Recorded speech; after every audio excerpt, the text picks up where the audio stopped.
Sir, Kamala Harris is set to campaign in key battleground states. What are her primary goals as she tries to solidify support from the Democratic voter base in these swing states? Well, look, that doesn't matter. Now, I know that the swing states are important, but the biggest problem still in the United States that the issues that we need to tackle.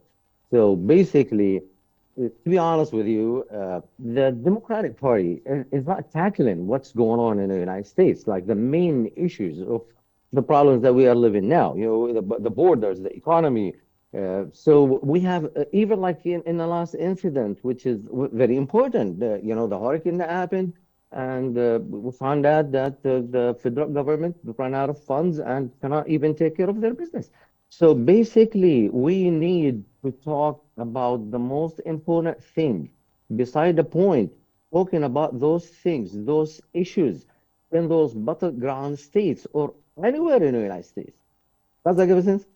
Yes, yes. So basically, they need to tackle issues that concern.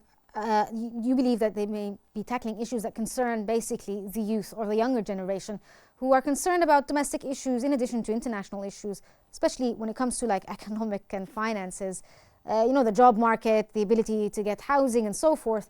Is this something that you feel the younger generation feel disenfranchised about when it comes to both candidates?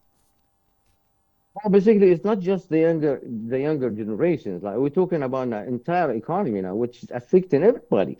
And actually, like based on election and election habits and let's say voters' habits of votings, if we want to tackle things just because of the youth for the sake of their votes, actually they are the least to vote based on the history and based on statistics. So the maximum number you can get of people less than 25 it's like maybe 15 percentage. So the people that vote in the United States, basically the volume comes from 45 years and up.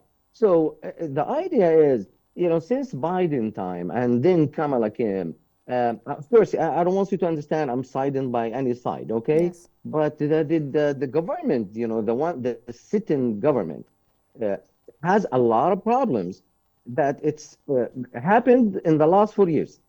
Now, they are trying to campaign to fix the problem that they uh, created themselves. Now, okay, which is okay, no problem.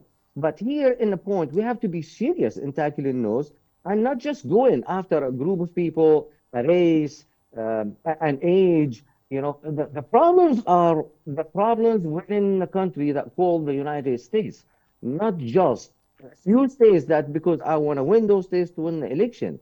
So there is no program. There is no period. There is no agenda.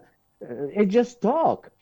So when we talk about economy, as an example, fixing the economy is not magic. You cannot just say, I will fix the economy by giving $6,000 child credit, or I will give 50,000 credit for people that would like to have the American dream and get into business and all that kind of stuff. This is talk. This is not a So, plan. so sir, So do you when think you that I understand that obviously there are a lot of major issues that are not being addressed, and probably from both candidates.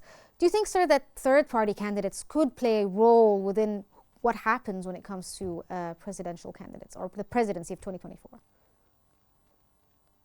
I'm sorry, like which candidate, like which Like party? Jill Stein, for instance, or other third-party candidates? Third party candidate. Yes.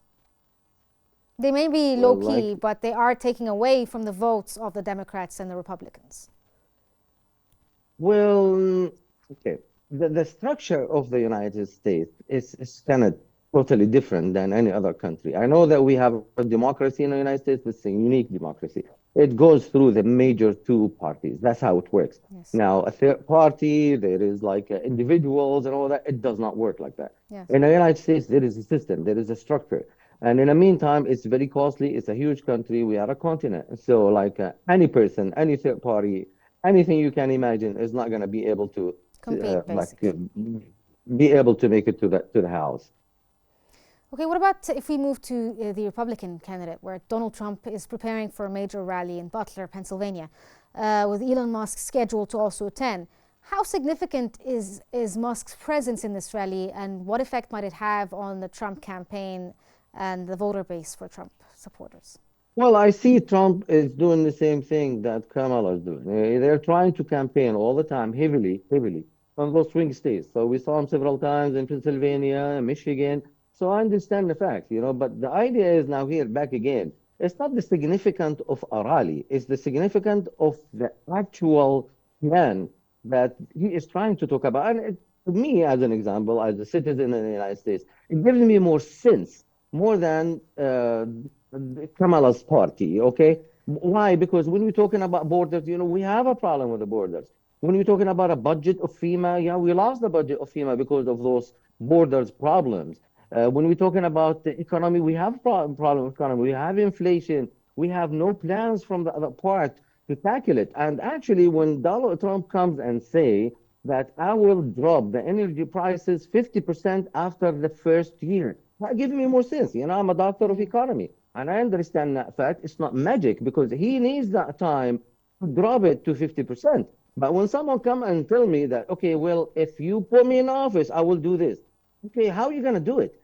You have to talk to people with senses that, okay, I have a plan. I want to do 1, 2, 3, 4 to achieve 1, 2, 3, 4. So basically, my take on the Democratic Party since Biden, not just Kamala, since Biden's time, Yes, and then of course Kamala is a continuation. They have no plan. Their plan is just yes, yes. attacking Trump and keep bringing back January 6th.